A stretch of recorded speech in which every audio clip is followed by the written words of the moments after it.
예, 제도로서의 도시 설계에 대한 부분 동영상 강의를 녹화를 시작하도록 하겠습니다.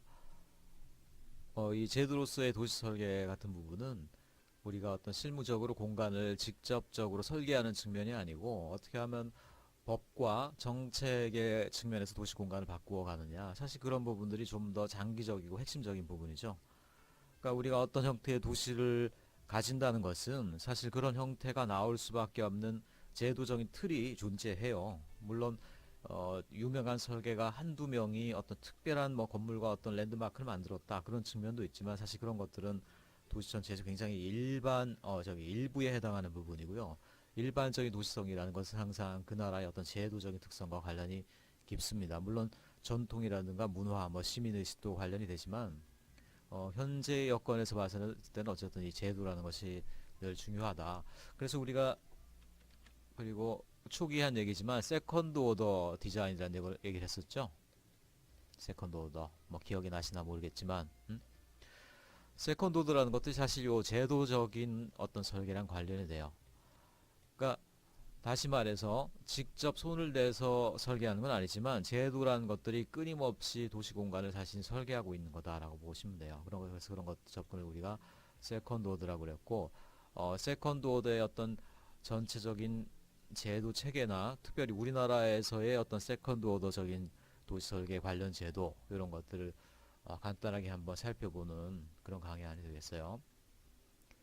일단은 잠깐만요. 이거 좀 고치고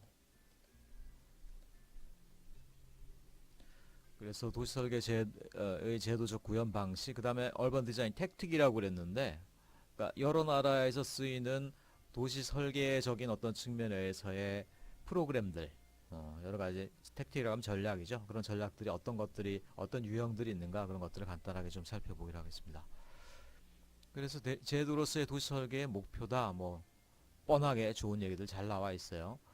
최근에는 어떤 자연환경의 어떤 적응, 조절이라든가 에너지 절감이라든가 지속 가능성 이런 얘기들이 들어가고 있죠 또.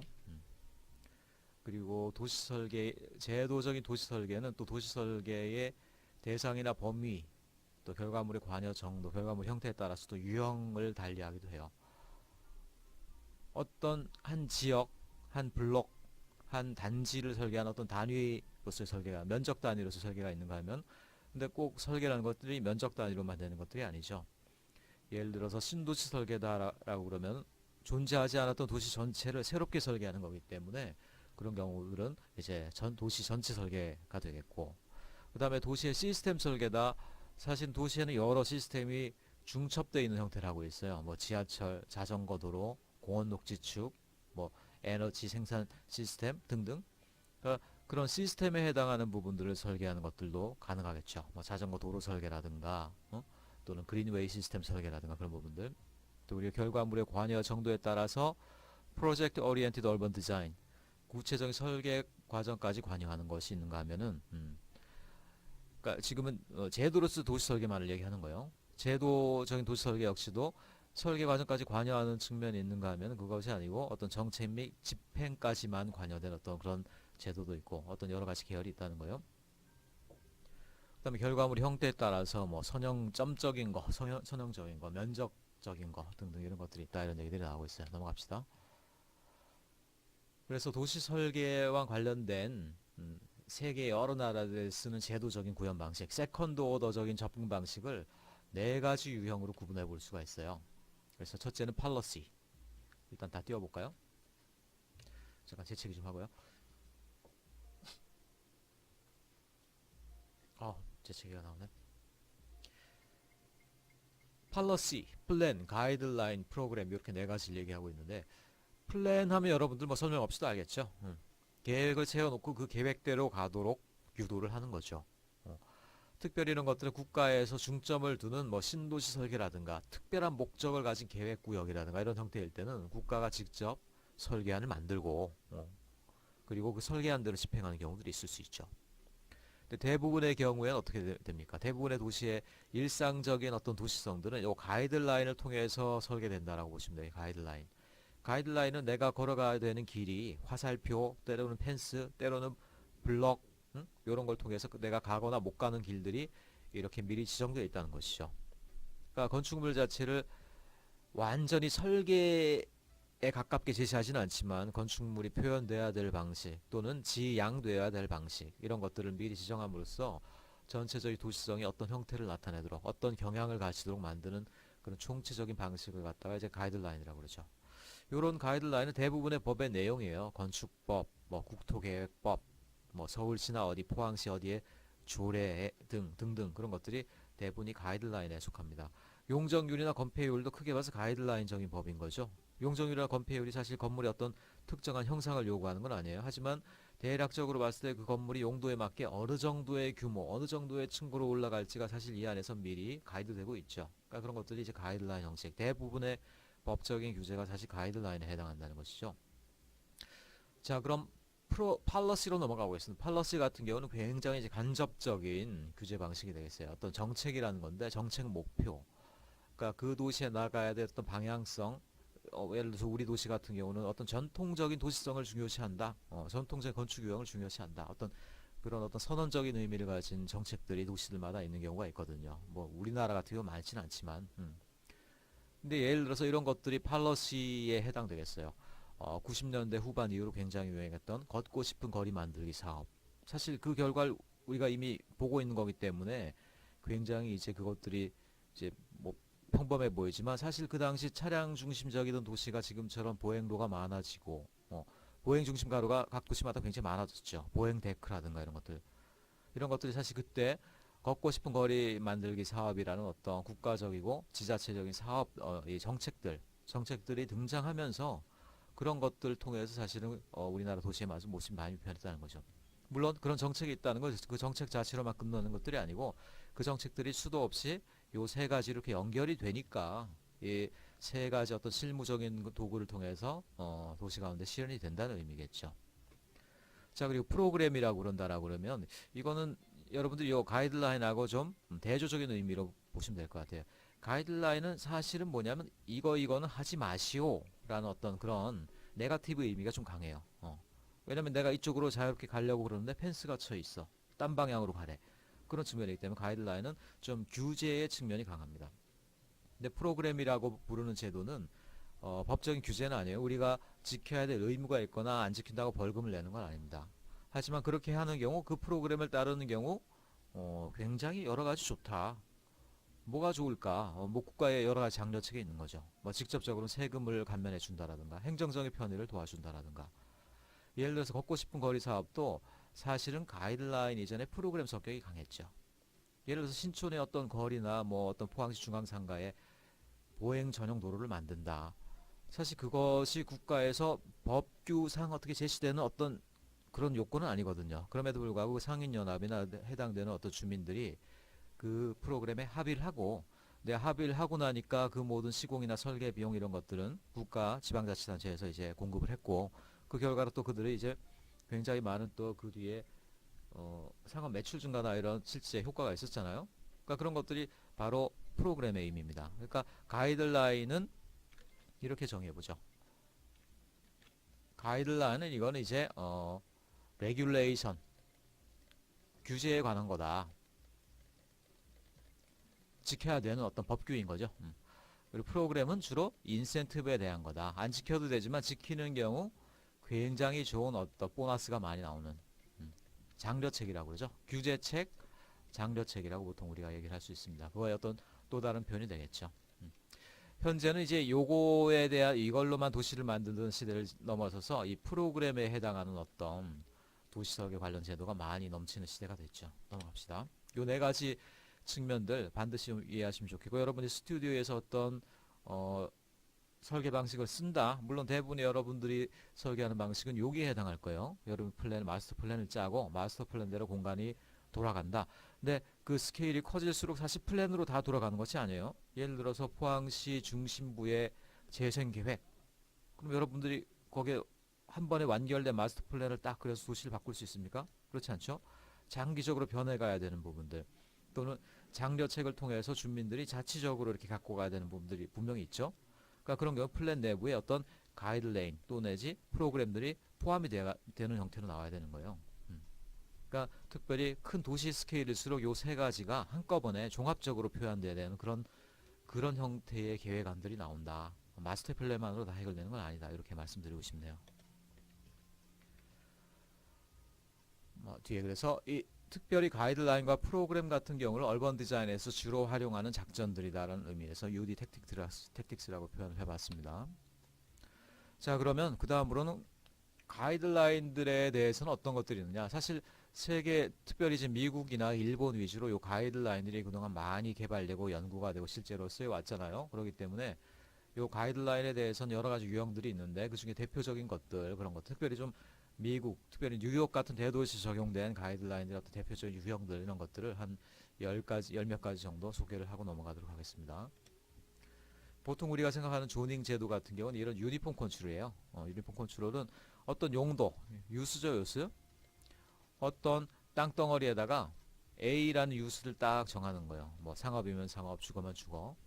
그러면 그 A라는 어떤 용도의 유스에 해당하는 뭐 밀도, 건물 높이, 용적률, 건폐율, 건축선 이런 것들이 미리 정해져 있는 거예요. 미리 정해져 있는 코드를 이 A라는 지역 내에 들어가는 모든 건물들이 다 지켜야 된다는 거죠. 그래서 이런 거는 가장 간편하게 도시를 형태를 만들어갈 수 있는 방법이면서 특별한 어떤 거추장스러운 일이 없겠죠. 왜냐면 그냥 A라는 지역 내에 다 공평하게 적용되니까. 근데 단점은 뭐예요? 이런 경우에 장소성이라든가 또는 또 멋진 건물, 아름다운 가로, 특별한 도시성 이런 것들이 나타나겠어요? 아니죠. 평균적이고 다 어딜 가나 그냥 비슷비슷한 동네가 되는 그런 단점들이 있겠죠. 그러니까 사실은 르꼬르비제 이후에 여러 가지 이제 우리가 개발된 어떤 조닝이라는 것들이 사실 이런 일률적인 규제의 특성이 너무 강했기 때문에 그런 것들이 제인 제이콥스나 그 후에 어떤 도시 연구자들에 의해서 많이 비판이 됐죠. 자, 그럼 그런 것들을 넘어가기 위한 여러 가지 별도 어떤 조금 다른 형태의 다른 방식의 조닝 시스템들이 많이 이제 등장하게 되겠죠. 그 중에 이제 스페셜 디스트릭트 컨트롤 이런 것들이 이제 또 중요한 것들인데 평균적인 거 말고 특별한 걸 한번 만들어 보고 싶다. 그래서 어떤 한 지역에만 일부에다가 어떤 특별한 형태의 규제, 스페셜 디스트릭트 컨트롤을 적용한다는 거죠. 어떤 곳에다 어떤 특정 커뮤니티를 보존하기 위해서 또는 그 지역에만이면 특별한 어떤 인공적이거나 자연적인 특징을 보호하기 위해서 그런 것들. 또 그리고 중첩지구라는 시스템이 있습니다. 중첩지구는 예를 들어서 A라는 지역이 있어요. A라는 지역이 상업지역이야. 그래서 상업지역이란 코드를 적용했어요. 근데 그 가로변에 또 큰 길이 지나가네. 큰 대로가 지나가고 사람들이 많이 왕래하는 중요한 길이야. 그래서 이 대로변에서 도시 경관이 굉장히 중요해.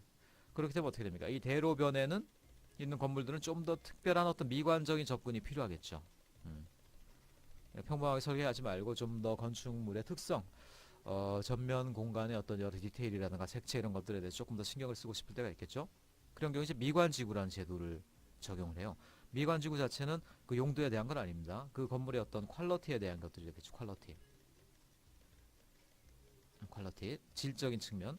그래서 예를 들어서 A라는 용도 지역을 적용했지만 그 가로변에 해당하는 부분에선 또 별도로 B라는 형태의 미관지구라고 칩시다. 미관지구라는 어떤 또 다른 용도 지구를 갖다가 적용하는 거예요. 그러면 여기에 교집합에 해당하는 부분도 어떻게 되겠어요?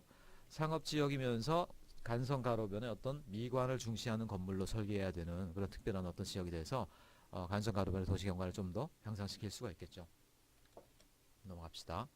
자, 그렇게 여러 개의 지구가 중첩되는 방식으로 가능하다. 유스를 적용하는 용도 지역 위에 또 미관을 갖다 중요시하는 어떤 미관 지구 같은 제도가 올라가면서 중첩이 되는 거죠. 그 다음에 스페셜 조닝 디스트릭트라는 게 있는데 이거는 바로 뒤에 넘어가서 여러분들이 사례를 보면은 쉽게 뭔지 이해할 수가 있어요.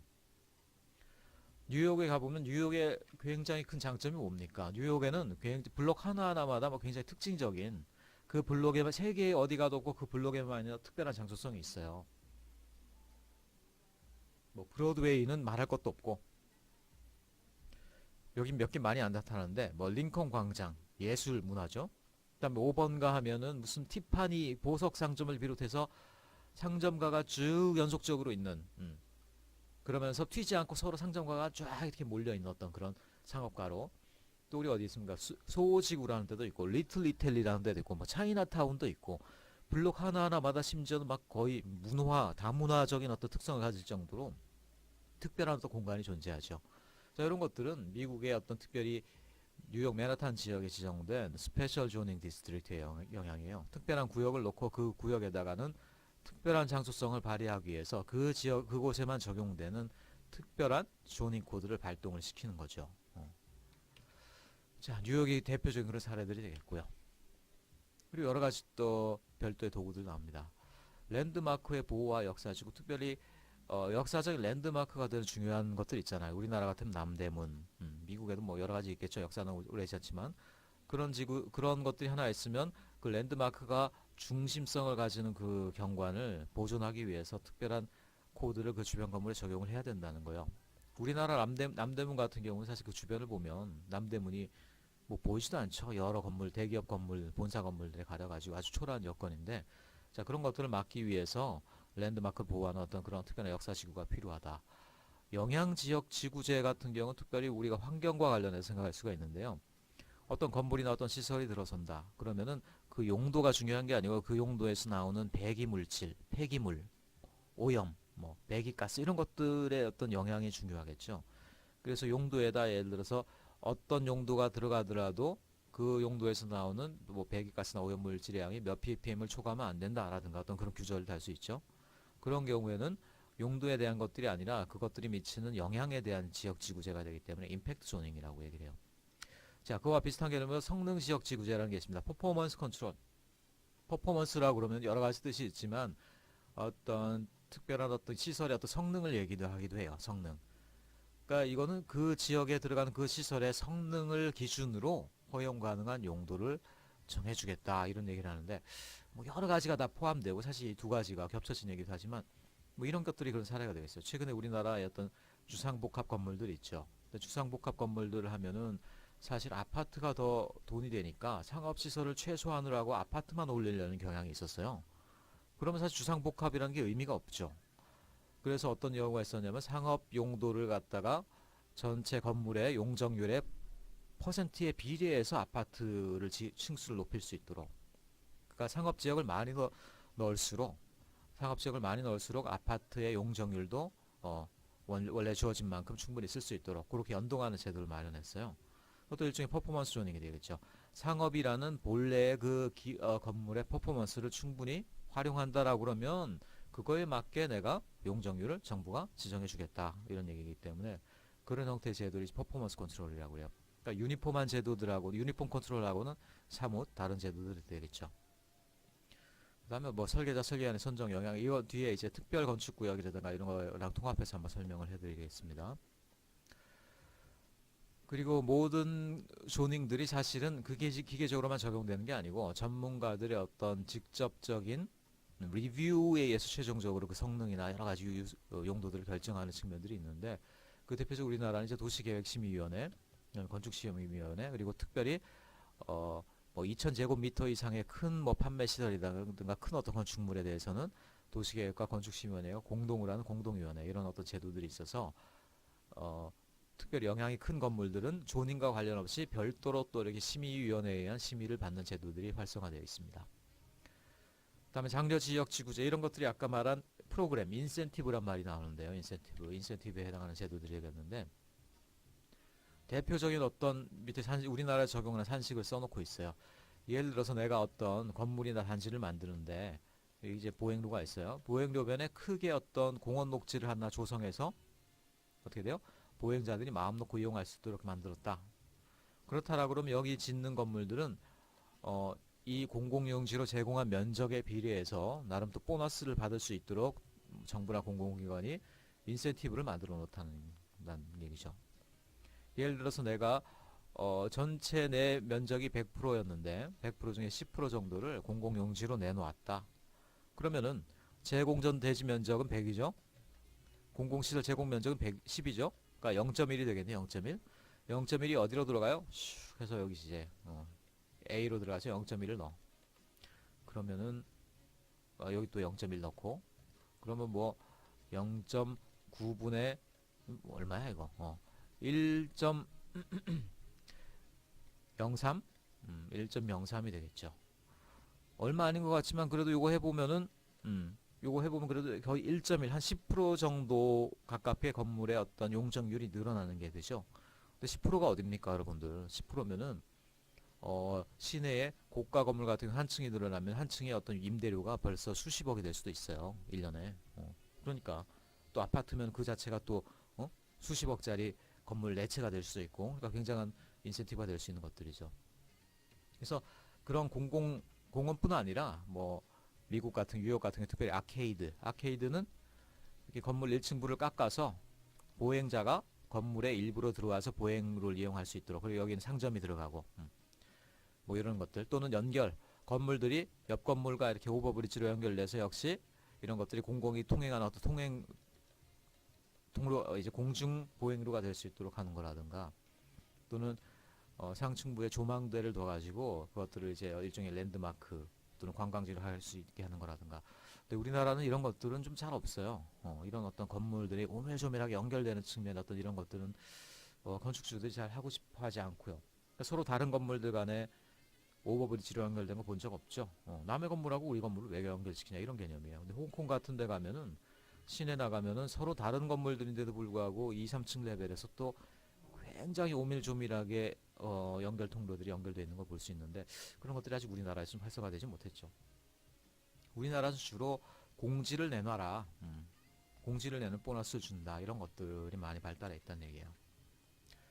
그래서 이건 미국의 뉴욕의 사례긴 하지만, 자, 이건 뭐냐면은 지금 사실은 실제로는 이 양반들이 지을 수 있는 층이 이렇게 많지가 않았다는 거예요. 그런데 이 건물 내부에 들어가는 여러 가지 시설들, 뭐 예를 들어서 두 개 층을 상업시설을 한다라든가, 또는 타가시설을 넣는다라든가, 테라스를 넣는다라든가, 공공플라자를 넣는다라든가, 대중교통과 연결될 수 있는 지하 통로를 내준다라든가, 그런 거에 따라서 사실 상당 부분이 보너스에서 올라간 층이라는 거예요. 실제 건물은 요 정도밖에 올라갈 수 없었는데, 이 건물에다가 지하에서부터 주로 지상부가 되겠죠. 지하랑 지상부. 여기 어떤 공공적인 측면의 시설들을 많이 넣었더니만 여기서 손해보는 거를 위에다 지을 수 있게 해주더라. 그러니까 건축주로 봐서는 어떻게 돼요?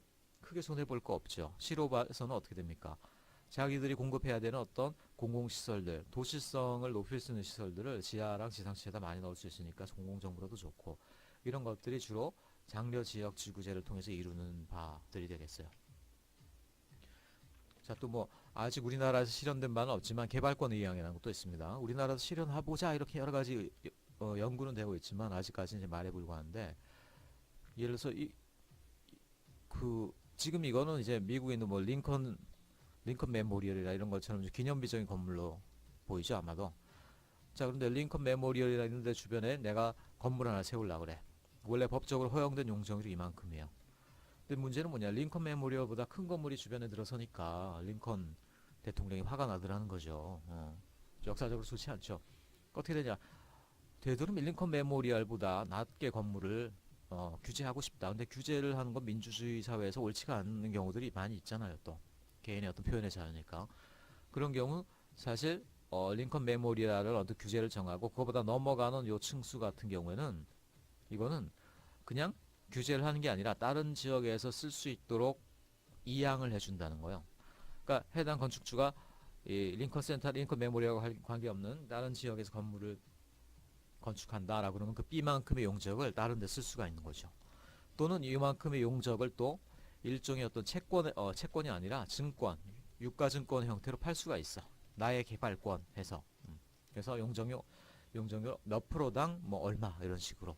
그럼 이런 것들 어떻게 됩니까? 손해보지 않고 이런 것들을 또 시장에다 팔면 되겠죠. 이런 형태로 역사적인 지구를 보존하고 개인의 어떤 재산권도 침해하지 말고 한번 잘 연결해보자, 이런 제도를 TDR, Transfer of Development Rights다 라고 부른다는 거예요. 넘어갑시다. 그 다음에 PUD는 여러분들 뭐 많이 들어보셨을 거예요. Planned Unit Development인데, 그림을 한번 볼까요?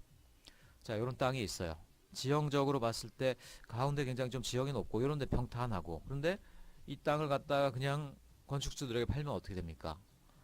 그냥 다 이렇게 잘라서 파는 수밖에 없어요. 왜냐면 전체를 하나의 어떤 지역으로 보는 게 아니라 적당하게 잘라서 개발 단위가 적당하게 잘라서 자기 집 지을 사람한테 또는 조그만 단지를 지을 사람한테 파는 거기 때문에, 자, 그렇게 되면 지금 이 지형을 갖다가 다 무시해 버리겠죠. 예를 들어서 요쪽에 어떤 높은 구릉지를 누구에게 팔았다. 그럼 그 사람이 그 구릉지를 그대로 유지하겠냐는 거예요. 아니죠. 갈아버리고 다 평지로 만들어버리고 이런 천편일률적인 어떤 단지가 돼버렸어요. 근데 만약 이 전체 블록을 별도로 구분된 블록으로 할 게 아니고 유니폼한 컨트롤을 할 게 아니고 이 전체 블록을 하나의 어떤 개발 단위로 개발 단위로 예를 들어서 용적률이나 건폐율 같은 경우도 이 필지 하나하나만으로 적용하는 게 아니라 이 건물 전체로 적용하는 거예요. 그럼 단면으로 어떻게 되겠습니까? 이거 같은 경우는 자기 필지마다 똑같은 건물들이 연속적으로 이렇게 반복되겠죠. 성냥각 건물들이 쫙 반복되는 거야. 어떻게 돼? 필지 하나마다 건물의 크기, 용적률, 건폐율이 다 동일하니까 이렇게 되는 거예요. 만약 근데 PUD를 해서 전체를 한 개발 단위로 한다? 어떻게 됩니까? 좀 평지가 많고 개발이 용이한 곳에는 조금 큰 건물을 올리고 이렇게 어떻게 돼요? 그리고 여기 좀 경사가 많고 이런 부분들이 저 가운데 있었죠? 이 부분은 공원 녹지축으로 이렇게 보존을 하고 여기 연못도 두고 이런 거 볼 수가 있네. 어떻게 돼요? 요 기역자의 어떤 일종의 그린 스페이스가 생기면서 이 전체 단지의 중심지 역할을 하겠죠. 그러니까 이런 것들이 막 생기는 거예요. 어떻게 가능했어요? 건폐율이나 용적률을 필지 단위가 아니고 이 전체 단지 단위로 접근을 하다 보니까 이런 것들이 가능했다라는 거죠. 그렇죠? 이런 형태 개발을 플랜드 유닛 디벨롭먼트다라고 그러고 이런 것들이 알겠지만 뒤에 우리나라의 지구 단위 계획이라는 어떤 계획 제도 내에 이런 PU들의 어떤 기법이 적용되고 있는 것들을 볼 수 있죠. 그 다음에 혼합 및 공동개발 기계적인 단일 용도로서의 개발이 그런 조닝 시스템이 너무 기계적이고 좋지 않다라고 하니까 믹스드 조닝이라는 개념들이 이제 많이 등장했다는 거죠. 그러니까 도심 공동화도 뭐냐 하나의 용도로만 도시를 만들어 놓고 보니까 그 용도의 활용 시간이 지나가고 나면 뻥 뚫려 버리더라는 거예요. 도심부에 비즈니스 기능만 있다 보니까 6시 이후 오후 6시 이후에는 사람들 다 퇴근하고 바람 쌩 날리더라는 거죠. 아 이런 게 좋은 게 아니구나. 이런 여러 가지를 막기 위해서는 조금 용도를 혼합할 필요가 있겠구나. 그래서 나타난 것들이 MXD, Mixed Use Development죠. 그 다음에 주상복합 건물, 그 다음에 아까도 말했지만 뭐 연동에 의한 용도형 적재 등등등등 이런 것들인데 이미 많은 사례들이 있죠. 그래서 뉴욕 같은 경우도 대부분의 건물들이 이미 주상복합이에요.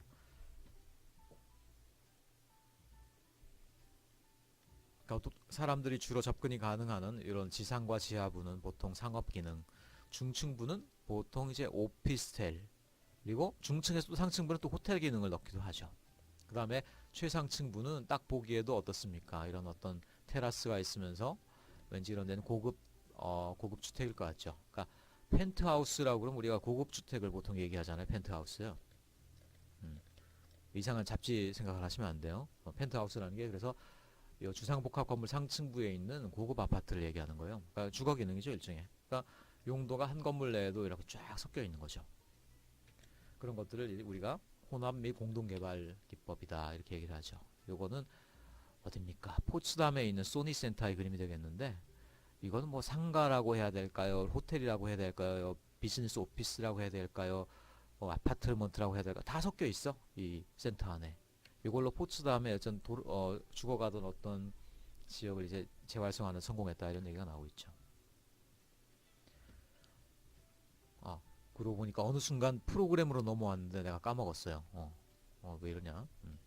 앞에까지는 가이드라인이고 여기서부터는 이제 프로그램이었습니다. 말하자면은 인센티브, 트레이드 오프, 너는 이걸 줘, 공공은 너에게 이런 보너스를 줄게. 그런 형태였던 그런 것들. 인센티브, 보너스 제도라고 그러고 그래서 그런 것들을 아까 말한 네 가지 유형 중에 프로그램 유형이 되겠죠. 넘어갑시다.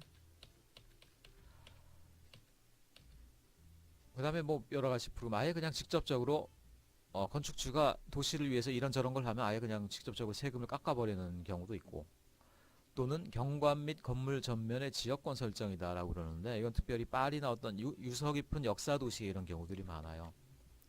예를 들어서 어떤 내가 건물을 시가지에 이런 건물을 갖고 있다. 근데 이 건물 전면이 굉장히 역사 깊고 유서 깊은 어떤 건축 양식이야. 그 도시의 어떤 특성을 반영하고 있어요. 그런데 이 건물의 전면의 형태를 내가 지키기 위해서 건축을 제대로 못해. 계속 규제를 받아. 만약 큰 건물 지어서 이제 큰 건물 지어서 돈을 벌고 싶은데. 근데 그런 경우에는 좀 여러 가지 다른 어떤 건축 기술들이 있겠죠. 요새는 뭐 별의별 일을 다 해요.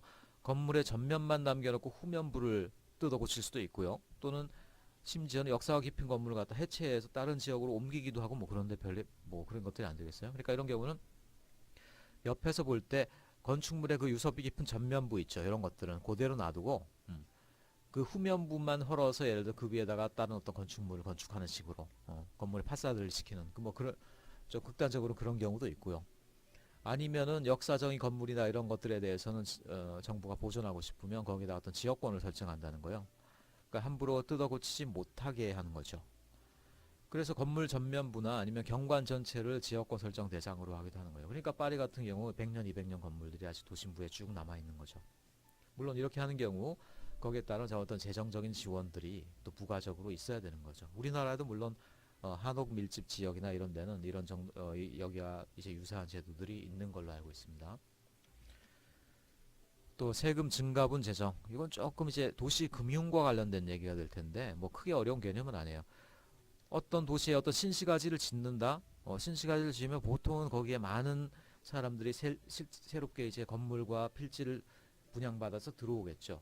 그럼 인구가 늘어나죠. 시로서는 당연히 신개발을 하면 할수록 엄청나게 많은 어떤 세금의 추가적인 세금 수입이 예상이 되죠. 하지만 개발되는 당시에는 당장 여기 개발하기 위해서 엄청난 돈이 들어간다는 거예요. 땅도 매입해야 되고 건설도 해야 되고 설계 비용도 들어가고 그러니까 그 돈을 다 어떻게 되냐는 거죠. 그러니까 이 말은 뭐냐, 장차 그 계획안에 따라서 세금이 증가할 그 분량 그걸 토대로 뭐 그걸 가지고 뭐 대출을 받든 뭐 어떻게 아니면 중앙정부로부터 어떤 뭐 상환 채권을 받든 여러 가지 형태로 어쨌든 나중에 늘어날 세금 증가분을 토대로 그 재정을 담보로 삼아서 여기에 대한 어떤 설계비나 시공비를 마련한다 뭐 그런 개념들이 되겠어요.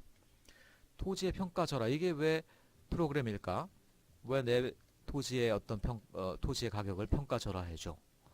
사실 토지 가격을 낮춰준다는 거는 혜택이에요. 토지를 갖다 시해서 너의 토지 가격을 좀 우리는 낮게 봐주겠다. 그 말은 뭐냐면 세금을 덜 내게 해주겠다는 얘기 아닙니까? 사실은 이거랑 뭐 대동소이한 얘기가 되겠어요. 넘어갑시다.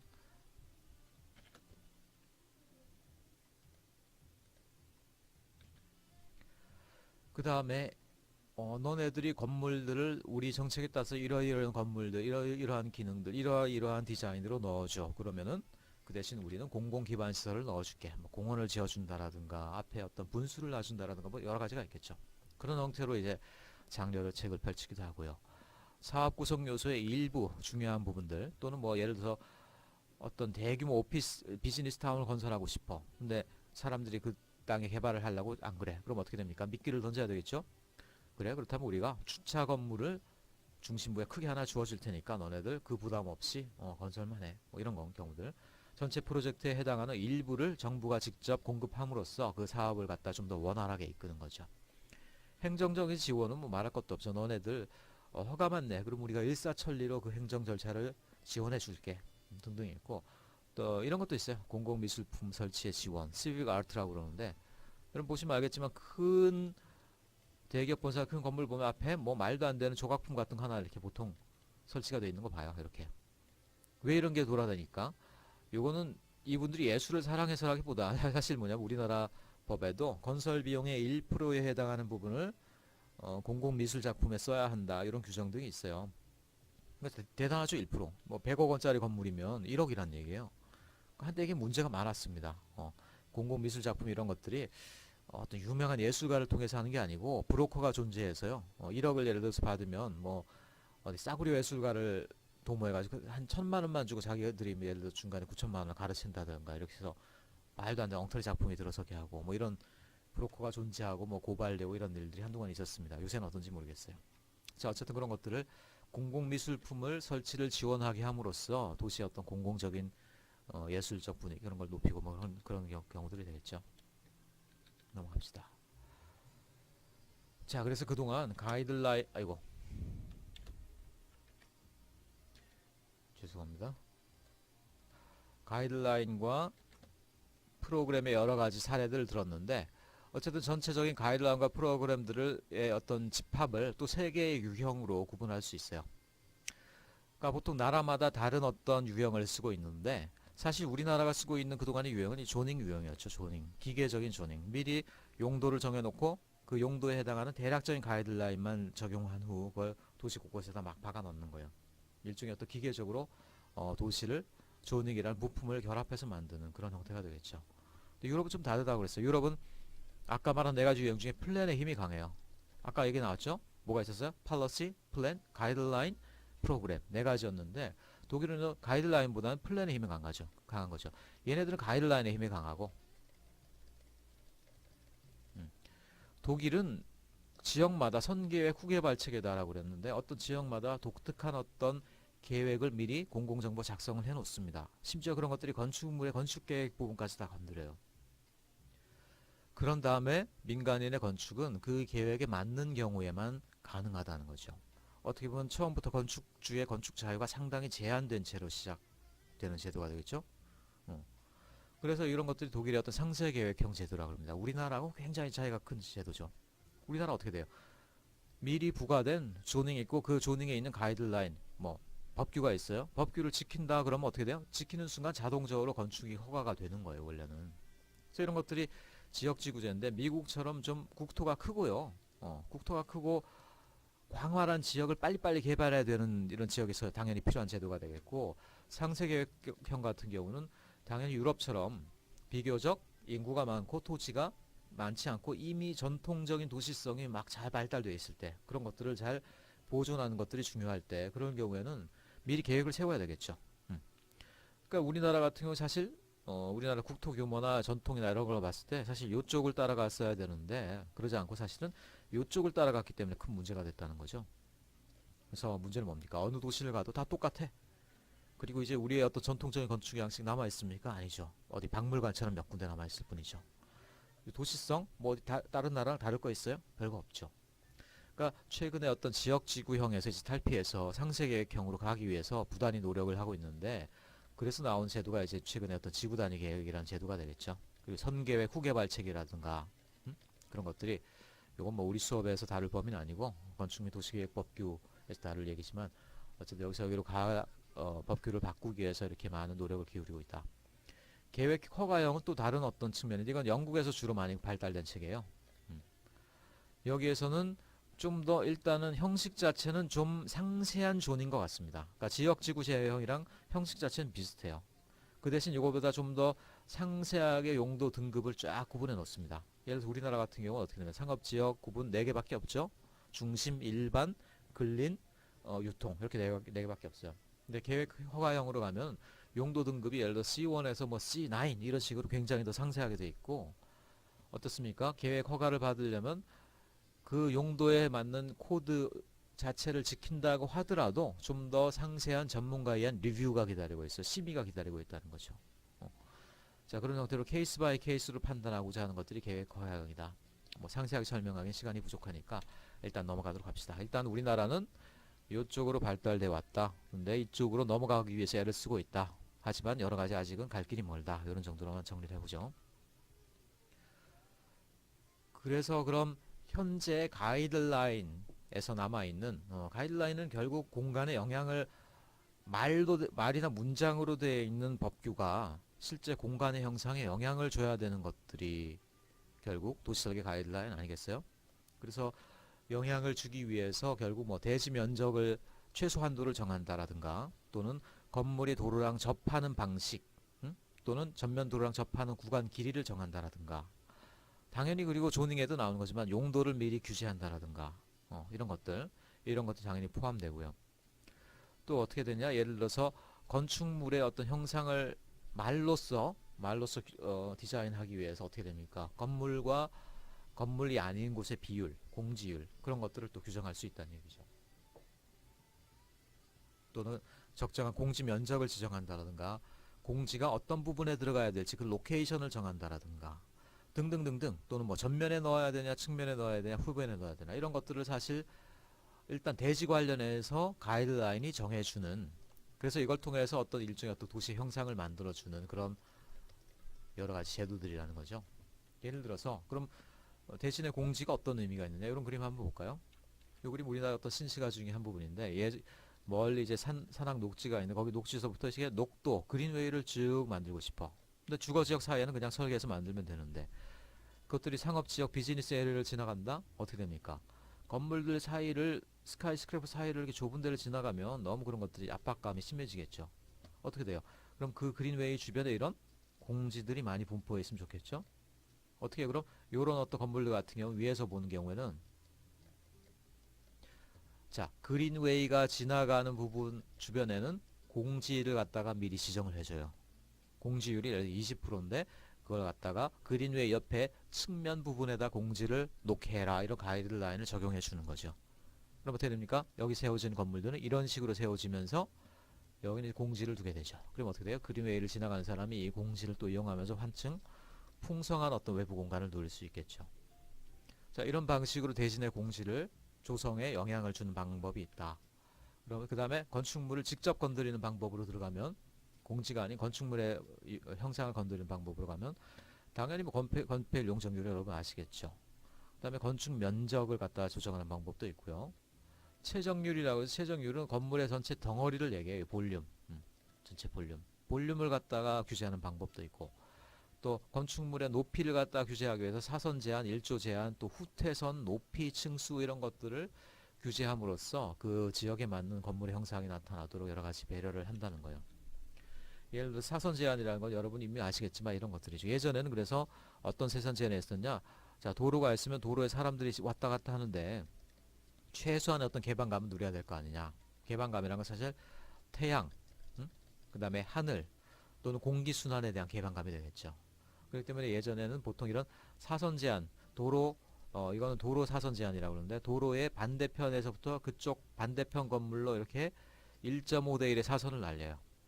그럼 사선이 이렇게 한 페어, 한 짝이 되겠죠. 그렇게 되면 여기 들어서는 건물들은 그 사선 밑으로만 건물들을 지을 수 있는 거예요. 이렇게 가다 보면 이런 톱니 모양의 건물도 보시고 그러죠. 이런 것들. 왜냐하면 사선 제한 때문에 그런 건물을 지을 수밖에 없었던 거예요. 넘어간다? 이러면 이제 허가가 안 되는 거죠. 자, 이런 것들도 건물의 어떤 높이나 형상을 규제하는 법령 중에 하나고요.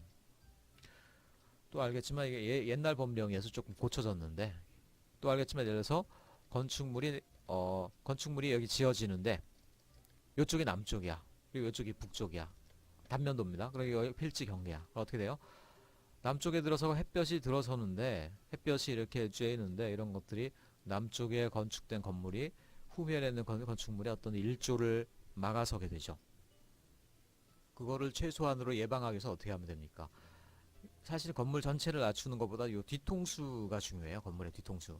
사실 뒤통수만 이렇게 날려버리면은 그래도 최소한의 일조가 들어서는 사선이 생기죠. 그래서 이거는 정북 일조 사선이다 보통 얘기를 하는데, 건축법에 나와 있습니다만 보통 건축법 몇 조입니까? 시행령 87조, 67조인가요? 시행령 67조에 나와 있을 텐데, 정북 방향으로 뛰어야 될 거리를 규제하는 제도다 해서 정북 1조 사선, 보통 이렇게 줄여서 얘기를 많이 합니다. 근데 지금은 좀 변했어요. 지금은 이게 3단계로 구분되어 있는데, 지금은 일단은 9m 이하인 경우에는 1.5m만 뛰면 되고요. 그리고 9m 초과, 뭐 초과하고 이하고 뭐 이상이고 상관없죠. 어차피 뭐 딱 9m 해당한다는 부분에서는 어차피 이렇게 수평선이 나타나는 거니까. 9m 초과인 부분에는 이제 2대 1 사선.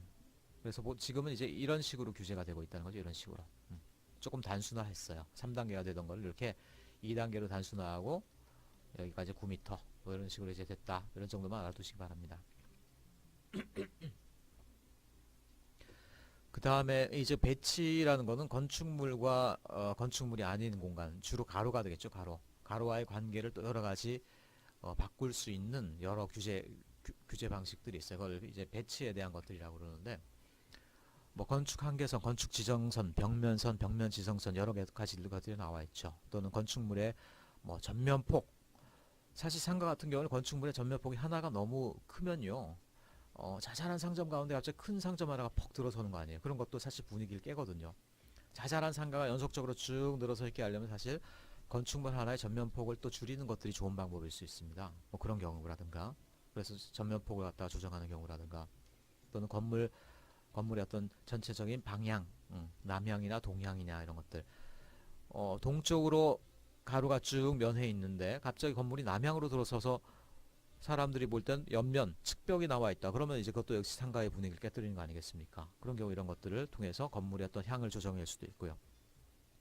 그다음에 외벽의 형상, 형상하고 색채 뭐 등등, 또 지붕의 형상, 주택 건물인 것 같은 경우에 주택의 형상들이 어떻게 가야 되느냐, 뭐 그런 것들, 지붕의 뭐 박공 지붕이냐, 무슨 모임 지붕이냐, 뭐 이런 여러 가지 것들이 있죠. 그런 것들을 또 규제할 수도 있다라는 얘기예요. 그다음에 구획가로 건축수선, 위치 지정, 도로망의 설계 기준 등등 나와 있습니다.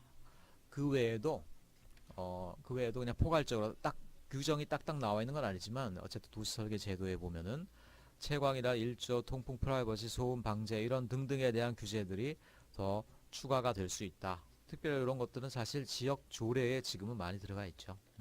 왜냐면 이런 거 너무 디테일한 부분을 우리가 전체 국가적인 법규 자체에서 사실 하나하나를 다 언급하기는 어렵거든요. 그래서 이런 것들은 건물들의 어떤 공간 형상과 관련된 부분들이 실제로 이런 어떤 무형적인 주거 환경 요소에 대한 부분, 채광, 일조, 프라이버시 이런 것들이랑 어떤 관련이 있는가, 그 관련성을 이제 표로 만들어 놓은 거가 되겠어요. 그러니까 결국 이런 것들을 통해서 이런 요소들을 조절해 주는 것들이 세컨드 오더로서의 도시 설계 제도의 목표가 된다, 이런 얘기를 하고 있는 거죠. 그래서 이것도 또 뉴욕 사례가 나옵니다만, 사실 이 건축물을 사실 뉴욕시에서 설계한 것은 전혀 아닙니다. 이 건축주가 스스로 설계한 거예요. 하지만 뉴욕시로서는 어떻게 됩니까? 원하는 건물의 형상을 다 얻어냈다는 거예요. 사실 뭐 빨갛고 파랗고 뭐 구체적인 형상에 관심 있는 것이 아니고 뉴욕시로서는 어떻습니까? 상층부의 어떤 도시의 랜드마크를 살릴 수 있는 어떤 형상들, 이런 어떤 건축물 형태들이 들어갔으면 좋겠고, 그리고 하층부에는 어떻게 돼요? 저층부에는 적어도 가로에 직접 면하고 있는 보행자 친화적인 여러 상점가, 그리고 지하철과 직접 연결되는 어떤 지하 통로, 그렇죠? 그 다음에 사람들이 좀 쉬어갈 수 있을 만한 곳에는 이런 공원 녹지, 공지죠, 공지 이런 것들이 좀 있으면 좋겠고, 그 사람들이 건물 때문에 막히는 것들이 아니라 이렇게 통과할 수 있도록, 통과의 수면으로 갈 수 있도록 하는 어떤 보행 아케이드, 사실 그런 것들이 뉴욕시에서 원하는 건물 디자인이죠. 근데 뉴욕시가 직접 건물을 디자인한 건 아니지만 지금 말한 도시 설계랑 관련된 앞에 나온 여러 가이드라인을 잘 적용하면은 실제로 그렇게 원하는 형상으로 건물이 나오더란 얘기죠. 뭡니까? 세컨드 오더 디자인이라는 거죠. 퍼스트 오더처럼 직접 설계안을 내미는 게 아니고 세컨드 오더를 통해서 사실 뉴욕을 만들었다. 그렇게 세컨드 오더로 만든 도시인 뉴욕이 사실 어쨌든 오늘날 그래도 가장 대표적인 도시, 가장 활기가 있는 도시로 이제 꼽히고 있다는 것들이 또 세컨드 오더가 필요하다라는 점을 이제 말해주고 있는 거죠. 자, 그럼 여기까지가 제도로서 도시설계 1이었고요. 용량상 일단 여기서 좀 끊도록 하겠습니다.